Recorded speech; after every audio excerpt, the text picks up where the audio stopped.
হাতে মেখে ডিমের এই রেসিপি বানালে বাড়ির সবাই আঙুল চেটে খাবে। নমস্কার বন্ধুরা, মমস কিচেন বেঙ্গলিতে আপনাদের অনেক অনেক স্বাগত জানাই। আজকে আমি হাতে মাখা ডিমের একটা মজার রেসিপি দেখাবো। রেসিপিটা ভালো লাগলে চ্যানেলটিকে সাবস্ক্রাইব করে বেল আইকন দাবিয়ে আমার পাশে থাকবেন।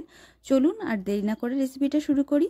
আমি একটা ফ্রাইং প্যানে কিছু সবজি নিয়ে নিয়েছি। সবজির মধ্যে আমি নিয়ে নিয়েছি বাঁধাকপি কুচি, আলু, ধনেপাতা, টমেটো, গাজর, ক্যাপসিকাম, লঙ্কা, পেঁয়াজ। এখন আমি এই ফ্রাইং প্যানের মধ্যে দুটো ডিম ভেঙে দিয়ে দিচ্ছি, আর তার সাথে আমি কিছু মশলা দিয়ে দেব। আমি প্রথমে দিয়ে দিয়েছি লঙ্কার গুঁড়ো, দিয়ে দিচ্ছি হলুদ গুঁড়ো, দিয়ে দিচ্ছি স্বাদ মতন লবণ, দিয়ে দিয়েছি গোলমরিচের গুঁড়ো। এবার হাতের সাহায্যে সুন্দরভাবে আমাদের ডিমের সাথে সবজিগুলোকে খুব ভালোভাবে হাত দিয়ে চটকে মেখে নিতে হবে। বন্ধুরা, আপনারা যদি আমার চ্যানেলে নতুন হয়ে থাকেন তাহলে অবশ্যই আমার চ্যানেলটিকে সাবস্ক্রাইব করে বেল আইকন দাবিয়ে আমার পাশে থাকবেন। আমি ডিমটাকে হাতে সুন্দর করে মেখে নিয়েছি। এখন এই ডিমটাকে আমরা একটা পাত্রে নামিয়ে নেব। একটা পাত্রে নামিয়ে আমরা কিছুক্ষণ এই হাতে মাখা ডিমটা রেখে দেব। ততক্ষণ চলুন আমরা একটা পুর তৈরি করে নিই। আমি গ্যাসের ওপরে একটা কড়াই বসিয়ে কড়াইতে দিয়ে দিচ্ছি তেল। তেলটা খুব ভালোভাবে গরম হলে তেলের মধ্যে আমি দিয়ে দেব পেঁয়াজ কুচি। পেঁয়াজ কুচিটা আমাদের অল্প ভাজা ভাজা করে নিতে হবে। পেঁয়াজটাকে আমি কিছুক্ষণ ভালোভাবে ভেজে নিয়েছি। এখন এর ভেতরে আমি দিয়ে দিচ্ছি কুচি করে কেটে রাখা গাজর, দিয়ে দিচ্ছি কুচি করে কেটে রাখা ক্যাপসিকাম, আর দিয়ে দেব বাঁধাকপি কুচি।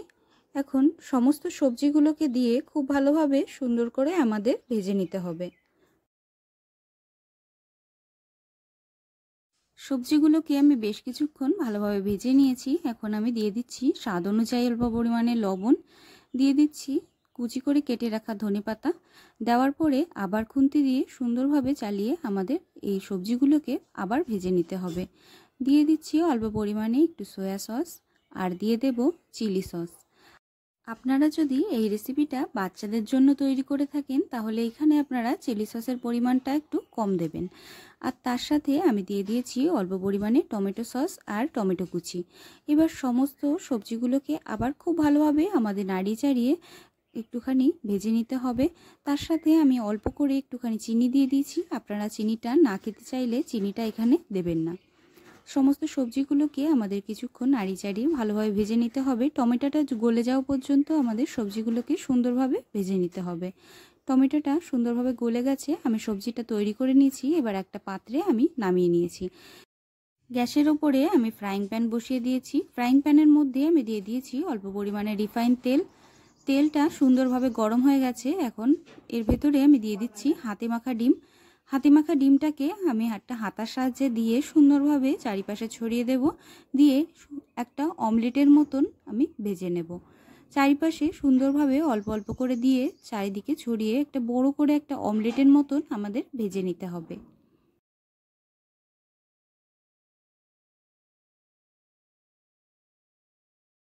সমস্ত ডিমটাকে অল্প করে ছড়িয়ে দিয়েছি, আর কিছুটা কিন্তু বন্ধুরা আমাদের রেখে দিতে হবে। এবার ওর উপরে অল্প করে চিলি ফ্লেক্স দিয়ে কিছুক্ষণ ঢেকে অমলেটটার এক পিঠ ভালো করে ভাজা করে নিতে হবে। দেখুন, এবার আরেক পিঠ আমি ভালোভাবে উল্টে দেব। খুন্তির সাহায্যে চারপাশটা ভালোভাবে আগে এরকমভাবে তুলে নিতে হবে।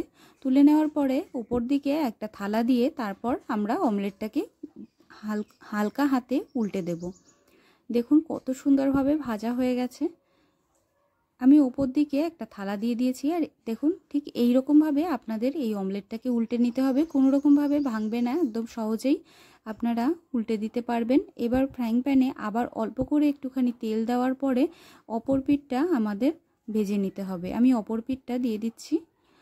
এবার অপর পিঠটা আমাদের সুন্দর করে ভেজে নিতে হবে। এবার এই ডিমের ওপর দিকটা, ডিমের অমলেটের ওপর দিকটাই আমি দিয়ে দিচ্ছি টমেটো সস। টমেটো সসটা আপনারা যতটা খেতে পছন্দ করেন সেই অনুযায়ী আপনারা বেশি কম দেবেন। চামচ দিয়ে টমেটো সসটা পুরো ডিমের অমলেটের ওপরে আমি ভালোভাবে ছড়িয়ে দিয়েছি। এবার আমরা যে সবজির পুরটা তৈরি করেছিলাম সেইটাকে এর উপরে আমি লাগিয়ে দেব।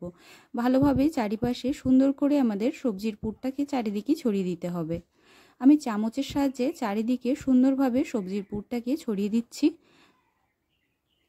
এবার আমরা যে হাতে মাখা ডিমের যে ব্যাটারটা রেখেছিলাম সেইটাকে এর উপরে আবার চারিপাশে সুন্দরভাবে হাতার সাহায্যে ছড়িয়ে দেব।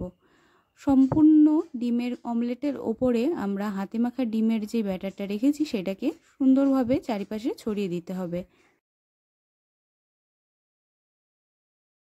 হাতে মাখা ডিমের ব্যাটারটা আমি সম্পূর্ণ অমলেটের ওপরে সুন্দরভাবে ছড়িয়ে দিয়েছি। এবার এর উপরে আমি দিয়ে দিচ্ছি অল্প পরিমাণে চিলি ফ্লেক্স। চিলি ফ্লেক্স দেওয়ার পরে আমি ক্যাপসিকামকে একটু গোল গোল করে এরকমভাবে ছোট ছোট করে কেটে রেখেছিলাম, সেইটাকে ওপর দিয়ে দিচ্ছি। সুন্দর করে সাজিয়ে দিলে কিন্তু বন্ধুরা দেখতেও সুন্দর লাগে আর খাওয়ার সময়ও কিন্তু খুবই ভালো লাগবে। সুন্দর করে আমি এগুলোকে এর উপরে ভালোভাবে সাজিয়ে দিয়েছি। তারপর কিছুক্ষণ আমাদের একটু ঢেকে রান্না করে নিতে হবে। কিছুক্ষণ পর ঢাকনাটা খুলে আমাদের এই অমলেটটাকে আবার উল্টে দিতে হবে। উপরে আমি একটা থালা দিয়ে দিয়েছি, ঠিক আগের মতন ভাবেই আমরা অমলেটটাকে সুন্দরভাবে উল্টে দেব। দেখুন কত সুন্দরভাবে আমি অমলেটটাকে উল্টে দিয়েছি, কোনো রকমভাবে ভেঙে যায়নি আর কত সুন্দর দেখতে লাগছে। বন্ধুরা, যে বাচ্চারা ডিম খেতে ভালোবাসে কিন্তু সবজি খেতে একদম পছন্দ করে না, তাদের জন্য এই রেসিপিটা আপনারা অবশ্যই আপনার বাড়ির বাচ্চাদের এমনকি বড়দেরও এই রেসিপিটা যদি করে খাওয়ান তারা কিন্তু অনেক খুশি হবে। আর দেখুন কত সুন্দর দেখতে লাগছে, আমি আপনাদের কেটে দেখাচ্ছি। পুরটা ঠিক মাঝখান বরাবর আছে আর এত সুন্দর একটা রেসিপি আপনারা সন্ধ্যাবেলায় বা সকালবেলায় বাচ্চাদের টিফিনে এরকম একটা রেসিপি আপনারা দিলে তারা কিন্তু খুবই খুশি হবে। দেখুন পুরটা ঠিক মাঝখান বরাবর আছে। আমার এই রেসিপিটা ভালো লাগলে রেসিপিটিকে অবশ্যই একটা লাইক দেবেন আর রেসিপিটি নিয়ে আপনাদের কোনো রকম কোনো প্রশ্ন থাকলে আমাকে কমেন্ট করে জানাবেন। আপনারা সবাই ভালো থাকবেন, সুস্থ থাকবেন। দেখা হবে পরের ভিডিওতে নতুন রেসিপি নিয়ে। রেসিপিটা শেষ পর্যন্ত দেখার জন্য আপনাদের অনেক অনেক ধন্যবাদ।